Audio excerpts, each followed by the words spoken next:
Bienvenidos a este nuevo micro de Herederos del Cambio, un lugar en el cual analizamos el presente, pero siempre mirando el mañana.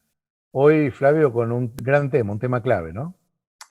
Sí, Pablo, ¿cómo estás vos? También del otro lado del Atlántico. El tema sería la visión. Y cuando empezamos a trabajar este micro, pensé en una anécdota que compartí, que me compartió la vida a mí, que fue lo que dije una vez a Helmut Schmidt, canciller alemán, en los años 70, cuando le preguntaron cuál era su visión para su gobierno. Y la respuesta de él fue, el que tenga visiones que vaya al psicólogo.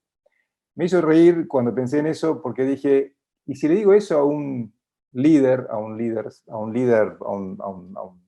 digamos, ejecutivo de primer nivel, qué me va a decir? Porque hoy escuchamos mucho de visión en todos los ámbitos corporativos. Entonces, como líder, ¿tenemos que tener visiones o tenemos que ir al psicólogo? Mira, Flavio, la frase de Smith te respondería con una frase hecha o casi hecha, que una visión sin acción es solamente un sueño, pero una acción sin visión es una pesadilla. Los seres humanos necesitamos tener esa perspectiva, siquiera transitoria, para poder realizar y direccionar nuestros esfuerzos. En un líder, concretamente, no existe la no visión. Puede no estar explicitada, pero si un líder nunca explicitó su visión, esa es su visión. Y entonces tenemos que diferenciar entre visión política y visión corporativa. Mira, al ser una necesidad para la acción humana, es absolutamente imprescindible, sea para un emprendedor, para un CEO corporativo, para un ministro o para un político. Lo importante es saber que esa visión hay que explicitarla, que puede ser una visión individual y no ser compartida, que el proceso de visión compartida no se dé espontáneamente, sino que hay que trabajarla metodológicamente.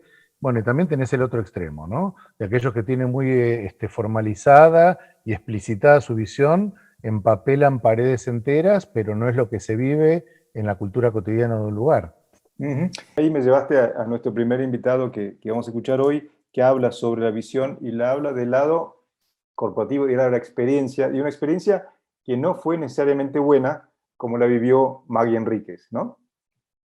Y es un caso además de valor lo que nos compartió Maggie en esa entrevista. Maggie, para recordarnos, es la CEO de Krug Champagne, la casa más prestigiosa, digamos, de champán del planeta, y ella a partir de un fracaso inicial tuvo que reinventarse y reconfigurar que más allá de su experiencia no estaba tomando algo justamente vinculado a la identidad esencial y a la visión de la compañía para hacer la evolución organizacional que necesitaba. ¿Querés que la escuchemos? Dale, escuchémosla. Un sueño poder dirigir, siendo una latinoamericana, una casa de champaña y del prestigio. Bueno, eso, en primer lugar, fue una gran oportunidad. Por otro lado, cuando yo me doy cuenta de la situación, yo creo, ¿verdad?, que con mis experiencias pasadas, que en efecto eran empresas más jóvenes y que además se inscribían mucho más en el consumo masivo. ¿Qué hicimos en el caso de México? Yo me metí a fondo en unos estudios de Hughes and Habits del año 93 a entender cada tipo de galleta que es lo que el consumidor estaba buscando. Cuando hicimos el trabajo en Argentina, me fui a Estados Unidos a entender perfectamente lo que el consumidor estaba esperando. El fracaso viene siempre cuando subestimamos el problema o creemos que estamos suficientemente preparados.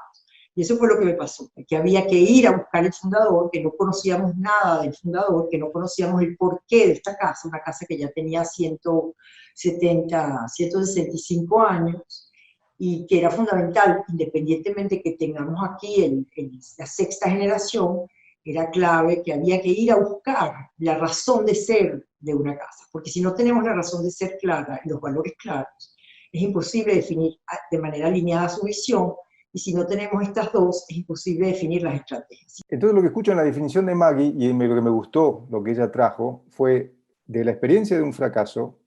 Ella venía con una visión muy clara y se encontró con el fracaso y tuvo que cambiar la visión. Y lo ancla en dos cosas y dos ejes, en la razón de ser y en los valores que ella supo o tuvo que volver a aprender y a visionar con todo su staff para que esa visión después se plasme en el propósito de la empresa, y ahí empezó la empresa a remontar. Para volver al ejemplo de nuestro querido amigo Helmut Schmidt, que no le gustaba hablar de visión, pero parece ser que, a ver, lo dijimos antes, lo dijiste recién, no importa en qué ámbito estás, pero si no tenés visión, no tenés ninguna guía, ninguna hoja de ruta hacia el futuro. Sí, es fantástico y fíjate, Flavio, que ahí tenemos que 3 invitados que hablaron justamente desde el ámbito político. Y no es que nos estuvieron hablando sobre lo que es la visión, ellos nos dieron su visión. Pero en resumen, que sin compartir los valores en primera instancia, no hay visión que dure ni que sea efectiva. Sí, el primero fue Lino Barañao, que fue justamente, yo diría justamente porque no hubo tantos, el ministro más longevo de la Argentina, que creo que fueron 11 años, como ministro de Ciencia y Tecnología, que él, casi como un CEO, supo primero arrancar de una visión que no era para nada compartida en ninguna parte de su ministerio y volcarla en una visión muy compartida cuando él dejó digamos, su función. Entonces, ¿te parece? Vayamos y escuchemos lo que él dijo en cuanto también a los valores y a cómo se plasma eso en una visión. Yo creo que los valores, como cualquier conducta, se instalan a partir de un sistema adecuado de premios y castigos. El ciudadano alemán o noruego no tiene mayor tendencia a cumplir con las normas que un colombiano o un argentino, pero sabe que si no las cumple hay consecuencias. Y viceversa, ¿no? Un argentino se comporta muy educadamente en Alemania. Y eso es porque hay reglas que premian o castigan a aquel que se aparta. Y yo creo que en la administración pública falta eso. Volviendo un poco al tema anterior, necesitamos que aquel burócrata que es innovador y que plantea cosas novedosas sea premiado. Y no sea solamente castigado cuando se equivocó al firmar un expediente que no correspondía. Y esto que está firmando Lino, fíjate que lo podemos llevar también tal cual, al ámbito corporativo o organizacional o empresario de cualquier tipo. La visión para ser sostenible en el tiempo tiene que estar basada en valores, que a su vez necesitan esos valores un conjunto de reglas compartidas y validadas. Eso también, si recordás, lo nombra Graciela Fernández Mejide, esta ex candidata a vicepresidenta, gran luchadora, digamos, por el tema de los derechos humanos en todo el planeta, cuando transmitió su visión sobre el funcionario público, sobre lo que aspira el funcionario público. Y sí, recordémonos que lo dijo también del lado no necesariamente positivo, en el sentido que hay muchos que en ese ámbito público juegan con una visión que no siempre es la correcta y mucho menos compartida. Pero vayamos a lo que ella dijo. Las reglas están, son las leyes que la gente se da y que hasta se pueden modificar si uno quiere retocarlas. Hay reglas, sobran reglas. El asunto es la actitud que se tiene, si más individualista o más de sentido de servicio público. Quien ingresa en la política y es un político de raza, cree en la cosa pública. Se pone al servicio de la cosa pública. Y no estoy hablando de heroísmos,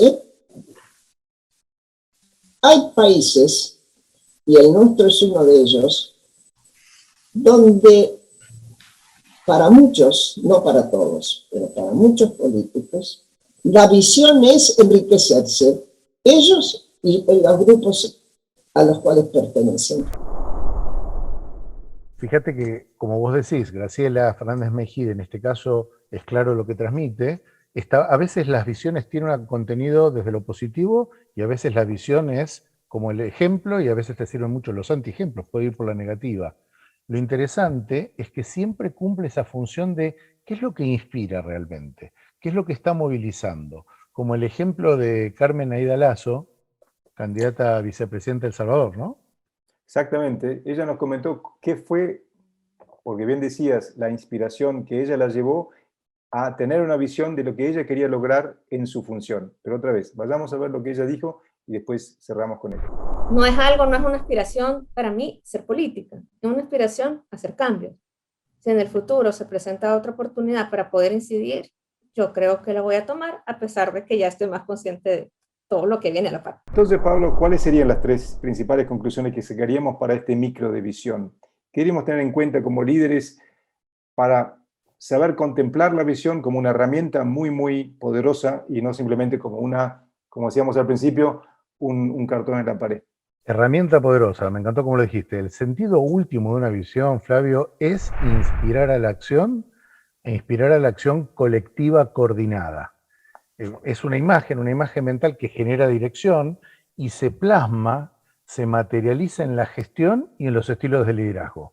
Puede haber una visión individual y colectiva, visión de corto y largo plazo, visión de futuro, pero también de pasado y su influencia, visión más estratégica, más táctica, pero lo más importante es que es una visión inspiradora y transformadora, porque la cultura organizacional, tema del cual tanto se habla y tan poco se conoce, comienza con la visión. Hay un rol clave en la visión que tiene que ver con generar comportamientos justamente visibles que en general no suelen ser tomados en cuenta. La mayoría de las visiones no anclan por el el contraejemplo de los líderes. Pero por favor, la cultura comienza con la visión. Y con eso llegamos al fin de este micro sobre visión. Esperamos que lo hayan disfrutado y que se hayan llevado una idea para pensar hoy mirando el mañana. Nos vemos en el próximo para seguir aprendiendo de la mano de quienes hoy ya son herederos del cambio.